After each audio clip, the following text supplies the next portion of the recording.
안녕하세요. 얼마 전 이혼한 30대의 여자입니다. 결혼했다 이혼한 게 자랑은 아니지만 그래도 질질 끌지 않고 이혼해서 다행이란 생각이 드네요. 대학교와 대학원에서 컴퓨터공학을 전공하고 졸업 후에는 모 기업의 연구원으로 일하게 되었습니다. 제 입으로 이런 말을 하기가 남사스럽기는 하지만 제가 일에 대한 욕심이 있는 편입니다.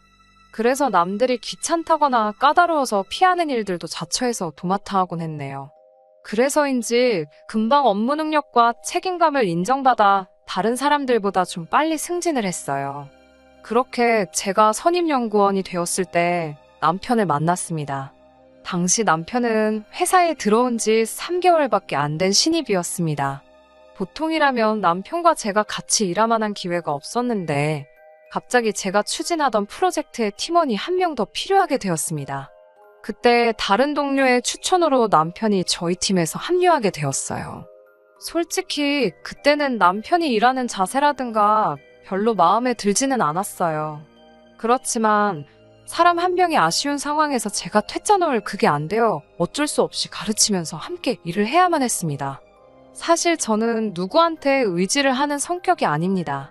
어떻게든 제 힘으로 해내야만 직성이 풀리는 성격이거든요. 그래서인지 다른 사람이 별다른 노력 없이 저한테 의지를 하는 것도 불편하고 부담스럽습니다. 하지만 남편과 함께 일해보니 단지 남에게 기대서 대충 넘어가려는 게 아니라 열심히 노력도 하는 것 같았어요. 그러면서 저에게 도움을 요청하니까 시간이 갈수록 남편이 기특하고 장해서 하나라도 더 가르쳐주게 되었습니다. 남편도 제 그런 마음을 읽었는지 열심히 배우고 따라와 주더라고요. 그래도 이때까지는 이런 남편에게서 이성으로서 남자로서 매력을 느끼지는 못했습니다. 솔직한 마음으로 아끼는 남동생을 챙겨주는 누나의 마음이었던 것 같아요. 그렇게 몇 달 동안 진행한 프로젝트도 끝나고 약간의 휴식기가 주어졌던 시기였습니다. 부모님께서 선자리를 만들어 주신 적이 있습니다. 그러나 말씀드렸다시피 저는 일에 대한 열정이 있었기 때문에 결혼하고 싶은 생각이 별로 없었어요. 친정 부모님은 그런 저를 이해하지 못하셨고 그저 제가 하루빨리 좋은 짝을 만나서 아이도 낳고 그렇게 살기를 바라셨습니다. 그래서인지 언젠가부터 주말만 되면 선자리를 잡아오시더라고요. 그렇게 한 3명을 만났지만 별다른 진전은 없었습니다. 그러다 하루는 회사 휴게실에서 남편을 우연히 마주쳤고 이런저런 이야기를 나누게 되었습니다.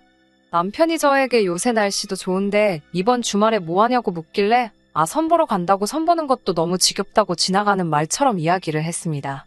그런데 남편이 깜짝 놀라면서 선을 보냐고 하더군요. 그래서 그렇다고 하니 그러면 혹시 지금 잘 돼가는 사람도 있냐고 묻기에 그런 걸 왜 묻냐고 없다고 대꾸했어요. 그랬더니 저를 갑자기 전에 없던 눈빛으로 뚫어지게 바라보다가 그럼 저랑 만나요 이러더군요. 그래서 주말에 만나자고 이렇게 물으니 아니요. 우리 사귀자고요. 이러더군요. 생각지 못했던 일이었기에 일터에서 누구 안 사귄다고 일에 지장 줄 수 없다고 딱 잘라서 대답했습니다. 하지만 남편은 포기하지 않고 생각해보고 대답해달라고 하더군요. 사실 저도 남편에게 어느 정도 호감은 있었기 때문에 번번이 모르는 남자들 앞에서 자기소개하듯 나갈 바엔 남편과 한번 만나볼까 싶기도 했습니다. 결국 남편의 고백을 받은 지 3일 후에 제가 사귀어보자고 했고 그렇게 저희는 결국 연인 사이가 되었습니다.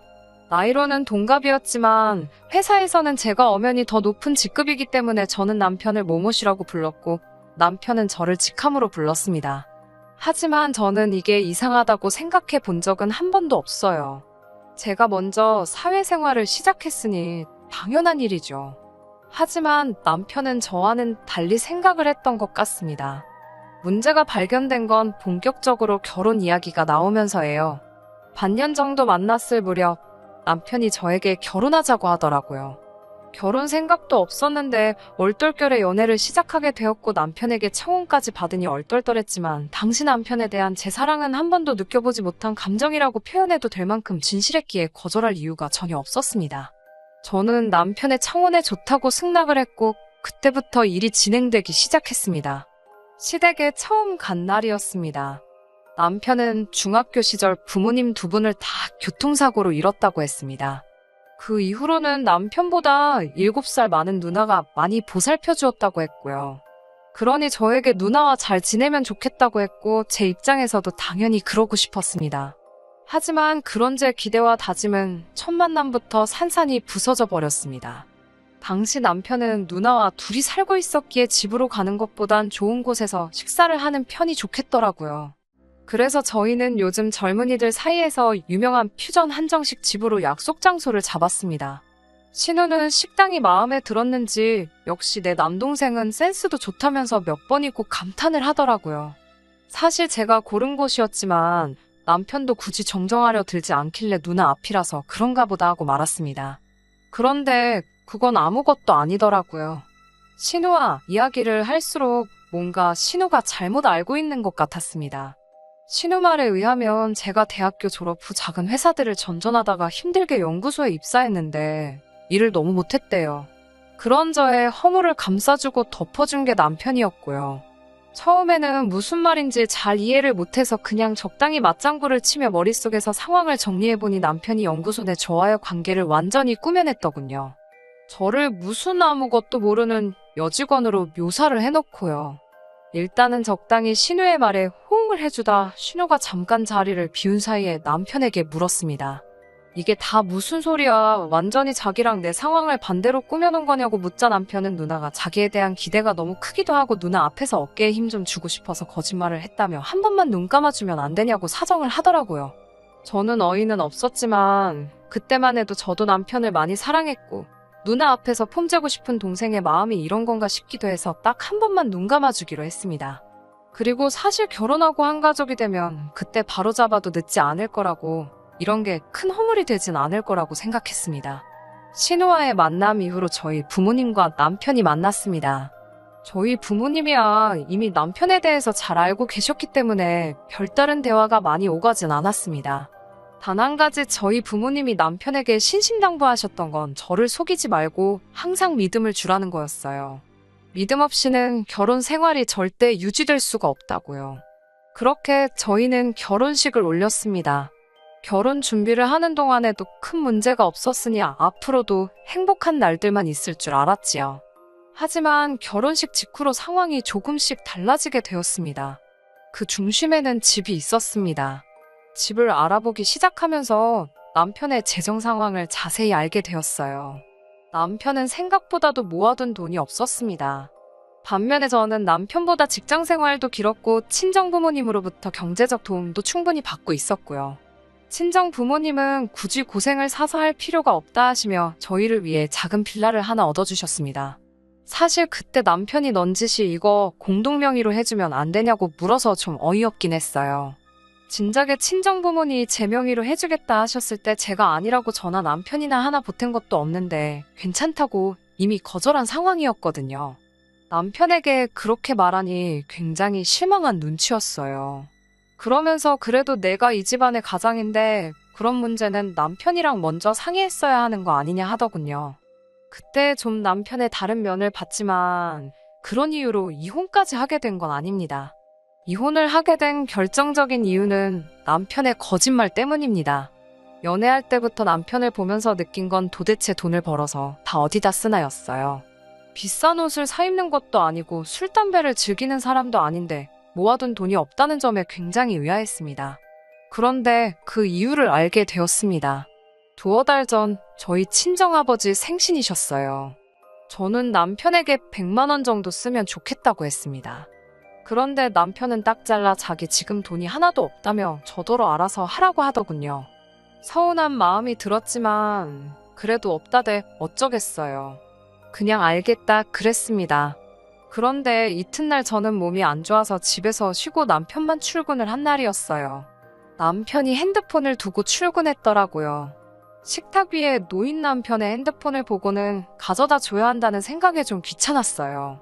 그러다 문득 핸드폰을 한번 보고 싶더라고요. 물론 저도 이게 옳은 행동이 아니라는 건 알았지만 문득 남편이 도대체 돈이 얼마나 없으면 저러나 싶기도 했고요. 그래서 남편의 핸드폰으로 남편 계좌 상황을 보게 되었습니다. 그리고 전 너무 큰 충격을 받았어요. 남편에게는 아주 많은 금액은 아니지만 돈이 있었어요. 장인어른께 돈 쓰는 게 아까워서 거짓말을 했을 수도 있습니다만 내역을 보는 순간 소름이 확 끼치더라고요. 남편은 저와 결혼한 이후로 계속 신우에게 돈을 보내고 있었습니다. 퇴근하고 들어온 남편에게 자초지종을 다져 물었습니다. 그러자 남편은 신우가 자기를 이렇게 키워줬는데 돈 좀 보낸 게 뭐 그리 대수냐며 저에게 오히려 자기 핸드폰을 왜 뒤졌냐고 화를 내더라고요. 저는 제가 서운했던 이유를 설명했지만 남편은 들으려는 시도조차 않더니 급기야 신우를 집에 불러들였습니다. 신우는 저를 보자마자 내 동생이 돈 벌어서 나 주는데 네가 뭘 그렇게 보태줬냐며 막말을 하더라고요. 저는 신우랑 싸우고 싶지도 않았고 따지려는 의도도 없었습니다. 단지 왜 남편이 저와는 상의를 하지 않았는지 그게 서운했을 뿐인데 말이죠. 하지만 신우는 저에게 멍청하고 잘난 것도 없는 게 친정에서 이 코딱지만한 빌라 하나 해줬다고 지금 유세냐고 그러더군요. 그러자 남편이 나서서 신우에게 지금 우리 아내한테 무슨 소리를 하는 거냐며 내가 이러라고 누나 부른 줄 아냐고 당장 나가라며 신우를 내쫓아버렸습니다. 저는 그렇게 남편과 신우가 틀어지는 걸 바란 게 아니었기에 얼른 뒤쫓아가라고 했지만 남편은 자긴 이제 신우 안 보고 살 거라며 저만 있으면 된다고 하더군요. 저는 괜히 이 모든 상황이 저 때문에 벌어진 일 같아 미안하고 죄책감이 들었지만 동시에 남편이 저를 이렇게 소중하게 여겨주니 고마운 마음도 들었습니다. 남편과 신우 사이가 틀어지면서 남편이 저에게 숨긴 돈에 대한 이야기는 흐지부지 지나가 버렸습니다. 이미 지나간 일을 들추기도 뭐해서 그냥 더는 생각하지 않으려고 했습니다. 하지만 그로부터 몇 주 뒤 그러니까 얼마 전에 추악한 진실을 알게 되었습니다. 그날은 제가 두통이 너무 심해서 두통약을 먹고 잠에 들었어요. 그런데 약을 잘못 삼켰는지 어디 걸린 것처럼 갑갑해서 잠을 제대로 이룰 수가 없었습니다. 그런데 남편이 뒤척이는 소리가 나면서 손을 쓱 뻗어 제 코끝에 가져다 대는 거예요. 마치 제가 자는지 안 자는지 확인하는 듯이요. 저는 저도 모르게 눈을 꼭 감고 자는 척을 했고 남편은 조심스레 핸드폰을 들고 베란다로 나가는 것 같았어요. 저는 온 신경을 곤두세우고 남편이 누구랑 통화하는지 엿듣게 되었습니다. 그런데 잘 들어보니 상대가 신우였어요. 신우는 남편에게 저에 대해서 묻는 것 같았고 남편은 그런 신우에게 완전 바보야 아무것도 몰라 내가 누나랑 연 끊었다고 믿는다니까 라며 낄낄 웃더라고요. 제가 얼마나 죄책감을 갖고 있는지 남편은 뻔히 알면서도 누나랑 다시 잘 지낸다는 말을 안 해줬던 거예요. 전 당장이라도 지금 그게 무슨 소리냐고 다져붙고 싶었지만 꼭 참았습니다. 남편이 출근하면 방이라도 뒤져봐야겠다 생각했거든요. 그리고 다음날 남편은 아무렇지도 않다는 듯 출근을 했고 저는 고민 끝에 신우에게 단도직입적으로 물어보는 편이 낫겠다 싶어서 전화를 걸었습니다. 신우에게 만나자고 하니 쉽게 그러자 하더라고요. 그렇게 시내에 있는 카페에서 신우를 만났습니다. 신우는 왜 잘못했다고 빌기라도 하려고 그러냐면서 절 비웃고 있었습니다. 제가 혹시 저희 남편하고 연락하시냐 하니까 너 때문에 못하는 알면서 누구 염장 지르냐고 짜증을 내더라고요. 제가 어제 둘이서 통화하는 거 다 들었다고 하니까 어이없다는 듯이 그럼 지금 뭐 확인이라도 하려고 나를 부른 거냐 따지더라고요. 그러면서 저에게 넌 나한테 상대가 안 된다면서 네가 아무리 내 동생이랑 결혼했어도 걔한텐 내가 1등이야 라면서 제 앞에서 보란 듯이 남편에게 전화를 걸더군요. 신우는 남편에게 아무래도 이렇게 사는 건 아닌 것 같다고 네 아내한테 공동명의 안 해줄 거면 이혼한다고 세게 나가보라고 하니까 남편은 주저하는 기색도 없이 알겠어 한번 해볼게 이러는 거예요.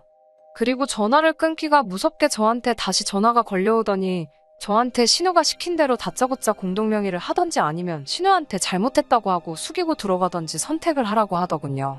그제서야 저는 모든 걸 눈치챌 수 있었습니다. 처음부터 남편과 신우가 작당 모의를 하고 저를 속이려고 했다는 사실을요. 남편이 도대체 정확히 왜 그런 건지 이유는 알 수 없었지만 적어도 저를 속였다는 건 확실했고 그런 남편에게 더 이상 어떤 기대도 희망도 없었습니다. 그래서 이혼을 하게 되었네요. 이혼하기까지 쉽지는 않았습니다.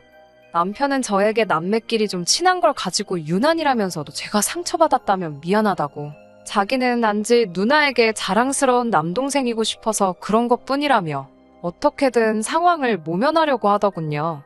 하지만 남편이 오히려 그렇게 어물쩍 상황을 넘기려고 할수록 저는 더 화가 났고 남편에게 한 번만 더 귀찮게 하면 인생 끝장날 줄 알라고 경고를 했습니다. 그러자 다시 한번 나서서 신우가 어디 하늘 같은 남편이자 직장 선배한테 개기냐는 말도 안 되는 소리를 짓거리더군요. 저는 결국 연구소에다 남편을 내보내든지 아니면 제가 이직하겠다고 엄포를 놓았습니다. 제가 이래봬도 이쪽 분야에서는 능력을 인정받아서 오라는 회사들이 몇 곳 있었거든요. 연구소 입장에서는 남편 때문에 저를 놓치는 건 엄청난 손해였기에 결국 남편은 유배나 다름없는 오지에 발령이 났고 그제서야 사태 파악을 한 남매가 제게 찾아와 이렇게까지 할 필요 있냐며 거듭 사과를 하더군요. 전 아랑곳하지 않고 남편도 신우와 함께 살던 집으로 돌려보냈고요.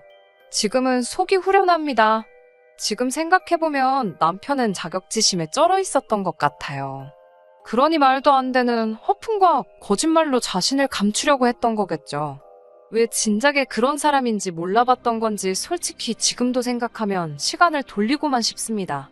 그래도 저는 이건 아닌데 라는 걸 알았을 때 결단을 내릴 수 있는 힘이 있었네요. 여러분도 용기가 없어서 이게 아닌데 싶은데도 끝맺지 못하는 일이 있으시다면 하루빨리 결정을 내리고 저처럼 후련하고 개운하게 생활하시면 좋겠습니다. 끝까지 들어주셔서 감사합니다. 오늘의 사연은 여기까지입니다. 구독과 좋아요, 알람 설정 부탁드리고 더 좋은 사연으로 다시 찾아뵙겠습니다. 감사합니다.